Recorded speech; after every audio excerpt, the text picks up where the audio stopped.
Après près de 2 semaines seulement qu'elle a été lancée, l'enquête administrative sur le drame d'Ornano est rendue publique. Le rapport dégage les responsabilités de certains hommes en uniforme dans l'exécution de leur mission. Signé noir sur blanc, cette enquête précise avec clarté que les militaires concernés seront soumis à une action disciplinaire. Visiblement, l'esprit de ce rapport, sinon les décisions qui en découlent, reflètent la rigueur, la transparence voulue par le Premier ministre Anatole Koline-Makosso sur cette pénible situation. L'occasion d'apprécier la douleur ressentie par son Excellence Monsieur le Président de la République, qui, dès les premières heures de la matinée, m'a fait enjoint de mettre en place immédiatement une cellule de crise, de soutenir les familles et d'établir les responsabilités des uns et des autres dans cette affaire qui a ébranlé l'ensemble de notre peuple. Après réception du rapport sur l'enquête administrative, l'une des enquêtes lancées au lendemain du drame d'Ornano, le chef du gouvernement, dans le 4e communiqué, a instruit le ministre de la Défense de mettre en œuvre les conclusions de ce rapport dans le strict respect du règlement général de défense au sein des forces armées congolaises et du statut des militaires et gendarmes. Tout semble aller très vite, chose rare dans les procédures des enquêtes au Congo. Visiblement, le gouvernement veut voir clair et passer à la vitesse de croisière dans l'établissement des responsabilités et des sanctions. Donc, l'heure n'est plus aux polémiques engendrées sur les éléments de langage utilisés par le Premier ministre devant le Parlement. Les séquences qui ont précédé et suivi ces interventions montrent bien, pour les rares fois depuis plus de 4 ans, une gestion méthodique de la crise par le gouvernement. Étape après étape, le gouvernement commence par une réunion et la mise en place d'une cellule de crise dans les premières heures de la matinée suivant ce drame, puis la visite dans les hôpitaux et la morgue municipale, la réception des parents endeuillés pour identification, puis la remise des fonds d'organisation des obsèques. Le tout couronné par la réception de ces familles éplorées par le chef de l'État.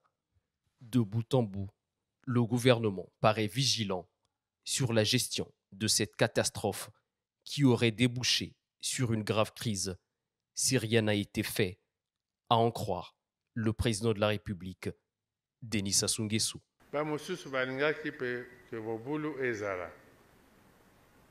Mais pour la attitude il y a ba famille to monite mobulu ekoti mboka oyote enquête ko salam et bandit déjà ba élément mosusu pe to zuyango quelques éléments qui devraient justifier dans un premier temps de quelques décisions administratives. Justifier des décisions administratives en attendant des conclusions de l'enquête judiciaire, parce qu'il y a aussi une enquête judiciaire et tous les enseignements seront tirés de cet événement. Contrairement à l'affaire Figa, l'enquête administrative rendue publique épouse la démarche du Premier ministre qui a œuvré pour que les choses se passent selon les règles en diligentant 2 enquêtes au même moment, sans attendre. L'enquête administrative ici consistait à identifier les dysfonctionnements, relever les fautes commises par les uns et les autres et prendre en conséquence les décisions administratives qui s'imposent. L'enquête judiciaire, quant à elle, va permettre de regarder si ces fautes sont des infractions prévues et punies par le code pénal, juger les auteurs et condamner les coupables selon que l'homicide commis soit volontaire ou involontaire. En même temps, il s'agira d'établir les responsabilités, tant pénales que civiles. À la lumière des propos du président de la République, Denis Sassou Nguesso, le gouvernement mesure toute l'ampleur et la gravité de cette situation.